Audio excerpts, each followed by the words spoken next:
ভারতীয় high commissioner Dinesh Trivedi গতকালই দিল্লি গেছেন। আজকে সকালে তিনি হাই ভোল্টেজ দুটো মিটিং করেছেন। এদিকে রয়ের প্রধান পরাগ জৈন তার দলবল সহ বাংলাদেশে এসেছিলেন এবং তিনি গতকাল এবং আজকে বেশ ব্যস্ত সময় কাটিয়েছেন। বেশ গুরুত্বপূর্ণ বেশ কিছু মিটিং করেছেন। তার মধ্যে আমাদের প্রধানমন্ত্রী তারেক রহমান, প্রধানমন্ত্রীর প্রতিরক্ষা উপদেষ্টা ডক্টর শামসুল ইসলাম সহ আরো অনেকে রয়েছেন। এছাড়াও আরো ছোটখাটো কিছু বিষয় আলাপ করব। দীনেশ ত্রিবেদী বাংলাদেশের প্রধানমন্ত্রী তারেক রহমানের সাথে গুরুত্বপূর্ণ বৈঠক শেষ করে দিল্লি চলে গেছেন। আমি গতকালই বলেছিলাম যে ডক্টর খলিলের বডি ল্যাঙ্গুয়েজই বলে দিচ্ছে সেখানে কি আলোচনা হয়েছে, এবং সরকারের পক্ষ থেকে বারবার বলা হচ্ছিল যে তারা শেখ হাসিনাকে ফেরত চেয়েছে, কিন্তু আসলে ভেতরের ঘটনা তো আলাদা।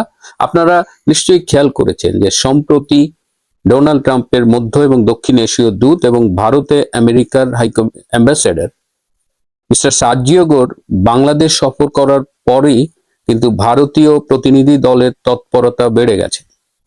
তার মানে কি সার্জিও গোরের সফর এবং এই যে আমরা দেখছি রয়ের প্রধান আসছে তার টিম নিয়ে, দীনেশ ত্রিবেদীর তৎপরতা, এগুলো কি পরস্পর সম্পর্কযুক্ত?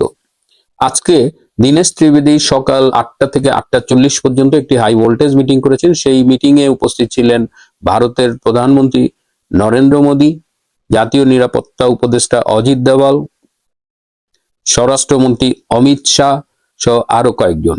8টা 40 মিটিং শেষ করে 9টা 10 থেকে 9টা 25 পর্যন্ত তিনি আরেকটি বৈঠক করেন, যেখানে ভারতীয় সেনাবাহিনীর উচ্চপদস্থ একজন কর্মকর্তা ছিলেন এবং বেশ কিছু আধা সামরিক কর্মকর্তা ছিলেন এবং অজিত দোভাল ছিলেন। এই সকালের প্রথম মিটিং এ 37টা ইস্যু নিয়ে কথা হয়েছে, তার মধ্যে এই যে বাংলাদেশ রিলেটেড, তার মধ্যে এই যে বন্ধি প্রত্যর্পণ যে চুক্তি, সেই চুক্তিটার আপডেট করা হবে এই সিদ্ধান্ত নেওয়া হয়েছে। এছাড়া বিভিন্ন বিষয়, বাংলাদেশের সাথে যে ভারতের বন চুক্তি, এই যে নদী এবং সমুদ্র বন্দর, এ ধরনের নানান বিষয় নিয়ে কথা হয়েছে। এই দুটো মিটিং এ একটা ইম্পর্টেন্ট বিষয় এসেছে, সেটা হলো র্যাপিড রেসপন্স টিম। এটা আগেও ছিল কিন্তু খুব একটা অ্যাক্টিভ ছিল না, বিশেষ করে মমতা যখন পশ্চিমবঙ্গের মুখ্যমন্ত্রী ছিলেন তিনি এই সীমান্ত দিয়ে বাংলাদেশ এবং পশ্চিমবঙ্গের মধ্যে জঙ্গিদের আদান প্রদান অনেক কিছু যাতে সহজে করা যায় সে কারণে তিনি কেন্দ্রীয় সরকারের অনেক বিষয়ে সহায়তা করতেন না। এই র্যাপিড রেসপন্স টিমের কাজ হবে ডিজিটাল প্রযুক্তির মাধ্যমে, সফটওয়্যারের মাধ্যমে বর্ডার এরিয়ায় যা যা হচ্ছে, বর্ডার কিলিং, বাংলাদেশের পক্ষ থেকে এই যে বর্ডার কিলিং নিয়ে বারবার কথা বলা হয় যে সীমান্ত হত্যা কমাতে হবে, সো এখন থেকে সীমান্তকে মনিটর করা হবে এবং দুই দেশের প্রতিনিধি নিয়ে র্যাপিড রেসপন্স টিমের মাধ্যমে এই সীমান্ত মনিটরড হবে।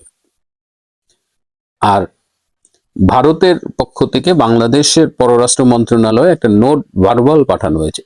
বাংলাদেশের এই যে কালকে ডক্টর খলিলের কথা শুনি যখন, বা তথ্য উপদেষ্টার কথা শুনি, তখন সেই শেখ হাসিনাকে ফেরত পাঠাও এবং তারা রেফারেন্স হিসেবে দেয় বন্ধি প্রত্যর্পণ চুক্তি, যেটা ভারত এবং বাংলাদেশের মধ্যে স্বাক্ষরিত হয়েছে। কিন্তু এই চুক্তি 11 নম্বর পৃষ্ঠার 3 নম্বর অনুচ্ছেদের শেষ অংশে কিন্তু লেখা আছে কোনো বিতর্কিত আইন, কোনো ক্যামেরা ট্রায়াল, কোনো সামরিক আদালতের মাধ্যমে বিচার করে সেই বিচারের রায় অনুযায়ী বন্দীদের প্রত্যর্পণ, সেটা কিন্তু এই চুক্তিতে প্রযোজ্য হবে না। এবং যেহেতু বাংলাদেশের আইসিটিতে বর্তমানে যে বিচারগুলো চলছে সেটি আইনের চোখে শুধু অবৈধ না, সেটি চরমভাবে বিতর্কিত। সুতরাং শেখ হাসিনাকে মৃত্যুদণ্ড দিয়েছে যে অবৈধ আইসিটির আদালত, সেই আদালতের রায় দিয়ে যে বন্দী প্রত্যর্পণ চুক্তির যে রেফারেন্স বাংলাদেশ সরকার বারবার দিচ্ছে সেটা আদৌ প্রযোজ্য না। অর্থাৎ শেখ হাসিনা এই প্রত্যর্পণ চুক্তির অধীনে পড়েন না। এছাড়াও ভারতের পক্ষ থেকে বলা হয়েছে যে শেখ হাসিনা যখন ফিরবেন তার পর্যাপ্ত নিরাপত্তা বাংলাদেশ সরকারকে নিশ্চিত করতে হবে। এবং আজকে আপনারা দেখেছেন যে আমাদের তথ্য উপদেষ্টার সুর বদলে গেছে, তিনি কিন্তু বলছেন যে শেখ হাসিনা যখন আসবে তাকে পর্যাপ্ত নিরাপত্তা প্রদান করা হবে। তিনি কিন্তু এমনি এমনি বলেন নাই। এদিকে আগামীকাল দীনেশ ত্রিবেদী ফিরবেন 12ই আগস্ট এবং ধারণা করা যাচ্ছে 13 অথবা 14ই আগস্ট দীনেশ ত্রিবেদী আবার বাংলাদেশের প্রধানমন্ত্রী তারেক রহমান এবং তার প্রতিরক্ষা উপদেষ্টা শামসুল ইসলামের সাথে মিটিং এ বসবেন। এদিকে রয়ের প্রধান পরাগ জৈন তিনি গতকাল প্রধানমন্ত্রী তারেক রহমানের সাথে মিটিং করেছেন, প্রধানমন্ত্রীর প্রতিরক্ষা উপদেষ্টা doctor A K M Shamsul ইসলামের সাথে মিটিং করেছেন এবং 12 জন উচ্চ পদস্থ সেনা অফিসারের সাথে ভারতীয় রয়ের প্রধান পরাগ জৈন মিটিং করেছেন। আজকে তিনি 3 জন এমপির সাথে মিটিং করেছেন, তিনি সংসদ এলাকায়ও গিয়েছিলেন। এবং এই যে প্রতিরক্ষা উপদেষ্টার সাথে যে মিটিং করেছেন সেখানে ওই 161 পৃষ্ঠা ভারত যেটি দিয়েছে, যেখানে জঙ্গি তৎপরতার ডিটেলস দেওয়া আছে, সেই রিপোর্টের রেফারেন্স দিয়ে বলেছেন যে বাংলাদেশকে বারবার বলা সত্ত্বেও বাংলাদেশ এই জঙ্গি ও সন্ত্রাস নিয়ন্ত্রণে আশানুরূপ পদক্ষেপ গ্রহণ করছে না। এবং আবারও 16ই আগস্ট পর্যন্ত বাংলাদেশ সরকারকে সময় দেওয়া হয়েছে এবং এই 16 তারিখের মধ্যে বাংলাদেশ সরকার যদি পর্যাপ্ত পদক্ষেপ গ্রহণ না করে, সেই ক্ষেত্রে ভারত এবং আমেরিকা যৌথভাবে বাংলাদেশের জঙ্গি কার্যক্রম নিয়ন্ত্রণে ব্যবস্থা নেবে। তারেক রহমানের সাথে রয়ের চিফের যখন মিটিং হচ্ছিল, সেই মিটিং এ কিছুক্ষণের জন্য জয়েন করেছিলেন বিক্রম দোরাইস্বামী। বিক্রম দোরাইস্বামীর কথা আপনাদের মনে আছে? তিনি যুক্তরাজ্যে মানে ইংল্যান্ডে ভারতের হাই কমিশনার ছিলেন এবং তিনি মূলত স্পটে থেকে তারেক রহমানের সাথে ভারতের যে নেগোসিয়েশন হয়েছিল বাংলাদেশে ফেরা, ক্ষমতায় যাওয়া, এই নেগোসিয়েশনটা লন্ডনে বসে লিড করেছিলেন এই বিক্রম দোরাইস্বামী। বর্তমানে তিনি চায়নায় ভারতের হাই কমিশনার। তো বিক্রম দোরাইস্বামী এই মুহূর্তে ঢাকায় অবস্থান করছে এবং তিনি এই রয়ের প্রধান এবং প্রধানমন্ত্রীর মিটিং এর কিছু অংশেও তিনিও অ্যাটেন্ড করেছিলেন। এটা খুব ইন্টারেস্টিং একটা ইনফরমেশন। এদিকে আমি আপনাদের বলেছিলাম যে তারেক রহমান ভারত যাওয়ার জন্য প্রস্তুতি নিচ্ছেন। তো আজকে আপনাদের জানাচ্ছি যে এই ব্রিক্স এর যে সম্মেলন রয়েছে আগামী মাসের 12 এবং 13 সেপ্টেম্বর, সেখানে বিমস্টেকের চেয়ারম্যান হিসেবে তারেক রহমান যোগ দিচ্ছেন। যদিও তার যোগ না দেওয়ার ব্যাপারে বাংলাদেশে আইএসআই পন্থী যারা রয়েছেন, পাকিস্তান পন্থী রয়েছেন এবং মিডিয়ার একটা অংশ যাদের গতকালও করেছি গ্যাং অফ ফোর, তারা অনেক চেষ্টা করেছিলেন, কিন্তু এখন মোটামুটি চূড়ান্ত যে তারেক রহমান যাচ্ছেন, এই ব্রিক্স এর সম্মেলনে যাচ্ছেন এবং বিমস্টেকের চেয়ারম্যান হিসেবেই যাচ্ছেন, বাংলাদেশের প্রধানমন্ত্রী হিসেবে তিনি যাচ্ছেন না। কিন্তু আপনাদের মনে আছে যে ভারতের পররাষ্ট্রমন্ত্রী ডক্টর জয়শঙ্কর কিন্তু তারেক রহমানকে নরেন্দ্র মোদীর পক্ষ থেকে আমন্ত্রণ জানিয়ে গিয়েছিলেন। তো সেই আমন্ত্রণটা এখনো কিন্তু বহাল আছে। সবশেষে গতকাল বলেছিলাম যে লোডশেডিং এ এই সরকার রেকর্ড করেছে, সেই রেকর্ডটি কিন্তু আজকে আবার ভেঙে গেছে, অর্থাৎ আরো বেশি লোডশেডিং। তাই নিন্দুকেরা প্রশ্ন তুলছে যে বিএনপি সরকারের আসলে বিদ্যুতের সাথে সম্পর্কটা এরকম কেন, যে তারা যখনই ক্ষমতায় আসে তখনই সারা দেশ অন্ধকারে ডুবে যায়, লোডশেডিং ভয়াবহ আকার ধারণ করে। জুলাই জঙ্গি উত্থানে ঠিক কত মানুষ নিহত হয়েছে এটা নিয়ে কিন্তু প্রতারণার শেষ নাই। সম্প্রতি আমাদের সাবেক পররাষ্ট্রমন্ত্রী ডক্টর একে আব্দুল মোমেন একটা নিবন্ধন প্রকাশ করেছেন এবং সেখানে তিনি দেখিয়েছেন ঠিক প্রকাশিত তথ্যগুলা নিয়েই, বিশেষ করে ইউনূসের দস্যু বাহিনী, বাংলাদেশের বিভিন্ন বাহিনী যে তথ্য প্রকাশ করেছে, পত্রপত্রিকা যে তথ্য প্রকাশ করেছে, সেগুলো বিশ্লেষণ করে তিনি কিন্তু এই প্রতারণাটা দেখিয়ে দিয়েছেন। আমি যদি আপনাদের সামনে একটু তথ্যগুলা আবার তুলে ধরি, দেখুন। জাতিসংঘ বলেছে 1400 মারা গেছে, ইউনূসের ডাকাততন্ত্র বলেছে 841 জন মারা গেছে। তারপরে এনএসআই একটা তালিকা তৈরি করেছে যেখানে তাদের নাম ঠিকানা সহ তারা 341 জনের কথা বলেছে। আবার প্রথম আলো প্রকাশ করেছে যে আপনার এলাকা ভিত্তিক উত্তরা, মিরপুর, রামপুরা, যাত্রাবাড়ি এই এলাকাগুলোতে যথাক্রমে 70, 62, 32, 117 জন নিহত হয়েছে এবং এগুলা যোগ করলে দাঁড়ায় 281 জন। ফলে ডক্টর মোমেন প্রশ্ন করেছেন যে 324 সংখ্যাটিরও সত্যিকার অর্থে কোনো যুক্তিগ্রাহ্য কিন্তু আপনার প্রমাণ উপস্থাপন করা হয় নাই। আরেকটা জিনিস ডক্টর মোমেন উপস্থাপন করেছেন যে 4 থেকে 6 আগস্টে বিভিন্ন তথ্যের ভিত্তিতে যেই নিহতের সংখ্যা প্রকাশ করেছে, তার মধ্যে দেখা গেছে যে শিক্ষার্থী মাত্র 23 জন, 87 জন আওয়ামী লীগের কর্মী, 12 জন বিএনপির কর্মী, 36 জন পুলিশ সদস্য। 4 থেকে 6 আগস্ট চিন্তা করুন। তারপরে ডক্টর মোমন বলেছেন যে 5 ও 6 আগস্টের প্রকাশিত এবং মৃত্যুর ব্যাপারে সবচেয়ে অমীমাংসিত বিষয় রয়ে গেছে। প্রথম আলো বলতেছে 5 আগস্ট 108 জন মারা গেছে, 6 আগস্ট 107 জন মারা গেছে। এই 2 দিনে মোট 215 জনের মৃত্যু ঘটে।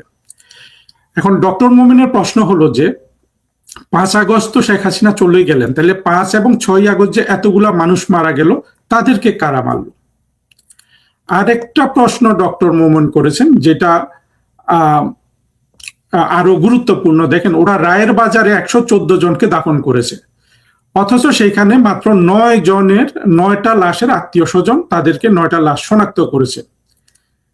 114 জনের দাফন করার কথা বলছে, কিন্তু আত্মীয় স্বজন পাওয়া গেছে মাত্র 9 জনের। আমরা তাহলে এই তথ্যগুলো বিশ্লেষণ করলে আসলে কি পাই?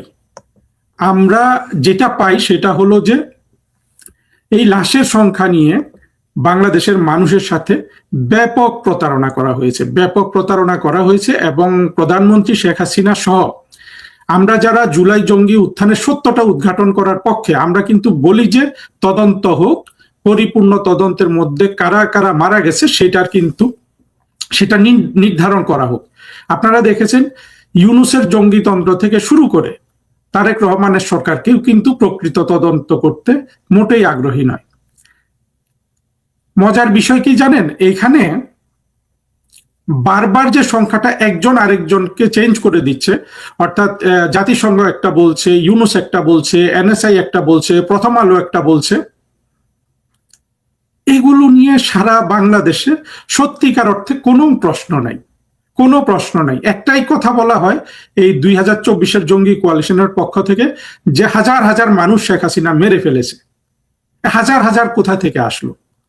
এখন পর্যন্ত যেটা দেখা যাচ্ছে যে সঠিক সংখ্যাটা 5 আগস্টের পরে যেসব আওয়ামী লীগ পুলিশ মেরেছে সেগুলা বাদ দিয়ে, অর্থাৎ ওই যে 490টা থানায় অগ্নিসংযোগ পুলিশ খুন, সেগুলা বাদ দিলে 281 জন নিশ্চিতভাবে আসলে ইউনূসের ডাকাততন্ত্র মৃত্যুর খবরটা তারা ঠিক পিন পয়েন্ট করেছে যে এতগুলা মানুষ।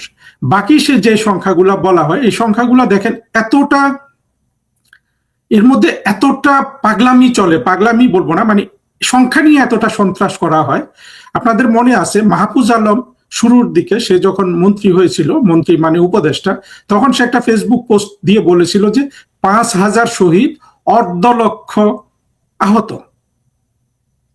এইভাবে নুরুল কবির, যেসব পাকিস্তানি সেকুলার আছে, এরা 800, 1000 এই কথাগুলো বলে, কিন্তু কেউ বলে না যে একটা সুষ্ঠু তদন্তের মাধ্যমে নির্ধারিত হোক ঠিক কত মানুষ নিহত হয়েছে।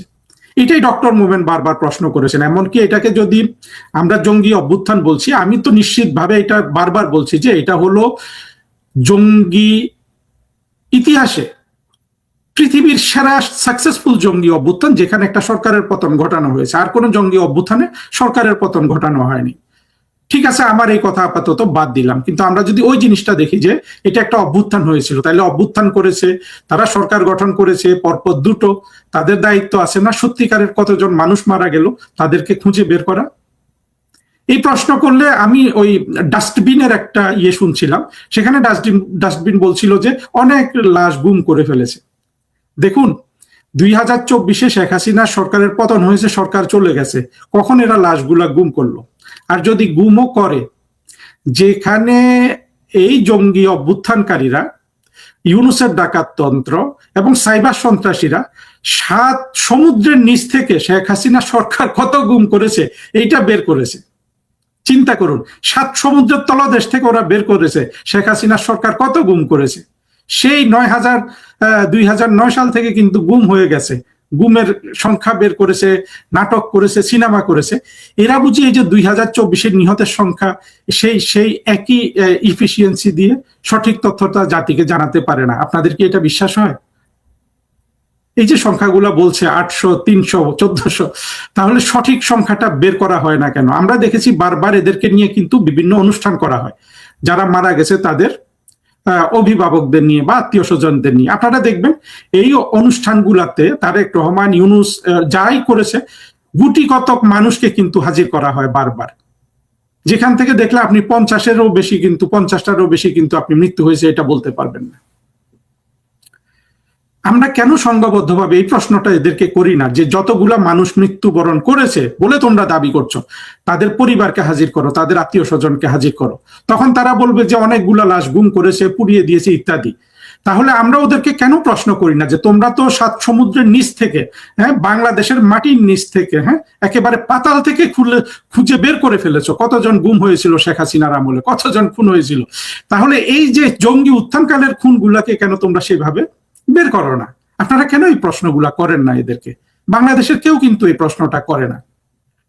আরো কিছু ইন্টারেস্টিং জিনিস দেখেন, এই জঙ্গি উত্থানকালে মাত্র 27 জন ছাত্রছাত্রীর মানে স্টুডেন্ট মৃত্যুর কথা বলা হচ্ছে, এখানে কোনো মেয়েও নাই।